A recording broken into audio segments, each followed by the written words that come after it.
तो क्या आपकी चाय वाली मॉर्निंग हो गई? अगर हो गई हो तो चलो चाय पे चर्चा फिर से शुरू करते हैं। तो पहले चाय सिर्फ कड़वे फॉर्म में यानी रॉ फॉर्म में पी जाती थी। बेसिकली टी लीव्स को पानी में बॉईल करके पिया जाता था फॉर इट्स मेडिसिनल बेनिफिट या तो उसके स्टिमुलेटिंग इफेक्ट के लिए। तो एक चाइनीज फिजिशियन हुआ टाओ के हिसाब से अगर आप रेगुलर बेसिस पे कड़वी चाय पिए तो आपका दिमाग तेज चलता है और आपके सोचने की क्षमता बढ़ती है। तो क्या आपको पता है येलो टी एक्सीडेंटली डिस्कवर हुई है? तो जब ग्रीन टी का प्रोडक्शन हो रहा था तो उसमें कुछ लापरवाही की वजह से, गलतियों की वजह से उसकी पत्तियां येलो टर्न होने लगी।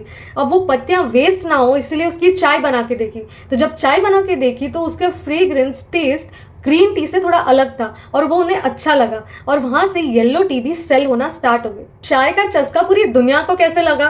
तो चाइना में वेस्टर्न प्रीस्ट और मर्चेंट्स आया करते थे। तो जब वो आते थे तो उन्हें चाय सर्व की गई। उन्हें चाय का टेस्ट बहुत अच्छा लगा तो वो अपने साथ चाय लेकर गए। वो चाय लेकर तो गए और साथ ही में उनके कंट्री में उन्होंने चाय के बारे में बताना स्टार्ट किया और वहां से चाय का फर्स्ट शिपमेंट यूरोप गया through Dutch east India company. तो ये शिपमेंट मकाओ से होते हुए जावा गया और जावा से होते हुए हाइराडो जो जापान में है, वहां से निकलते हुए ये यूरोपियन कंट्रीज में पहुंचा। और जैसे ये शिपमेंट जा रहा था वो हर कंट्री में चाय के बारे में उन्हें पता चलने लग गया। नीदरलैंड में चाय एक फैशनेबल ड्रिंक बन गई और डच ने चाय को जर्मनी में, फ्रांस में, न्यू एम्स्टरडेम में और अटलांटिक कंट्री में इंट्रोड्यूस किया। तो मंगोलियन राजा ने रशियन जार को टी लीव्स गिफ्ट किए, बट उन्हें लगा कि ये डेड लीव्स का क्या काम है तो वो लेकर नहीं जा रहे थे। तो मंगोलियन राजा ने उन्हें बहुत इंसिस्ट किया और वो टी लीव्स को रशिया ले गए और वहां से रशिया में टी का चलन स्टार्ट हो गया। रिचर्ड विकम जो जापान के ईस्ट इंडिया कंपनी को चलाते थे, उन्होंने मकाओ के एक मर्चेंट को चिट्ठी लिखकर चाय मंगवाई।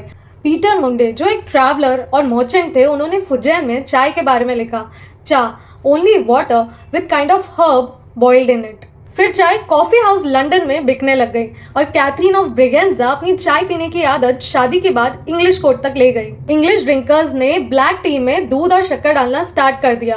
फिर चाय की स्मगलिंग होने लग गई जिस कारण से ये जनरल पब्लिक अफोर्ड कर पाई और कंज्यूम करने लग गई। फिर ब्रिटिशर्स ने चाय पर से टैक्स हटा दिया ताकि उसकी स्मगलिंग बंद हो जाए। ब्रिटेन और आयरलैंड में चाय कंज्यूम करना एक लग्जरी थी क्योंकि उनकी प्राइसेस इतनी हाई थी। बट फिर अचानक यूरोपियन कंट्री में चाय की प्राइस गिर गई। ऐसा क्यों? क्योंकि इंडियन चाय मार्केट में आ गई और वो बिकने लग गई जो सब अफोर्ड कर पाए। इसी वजह से चाय एक कॉमन हाउस होल्ड ड्रिंक बन गई।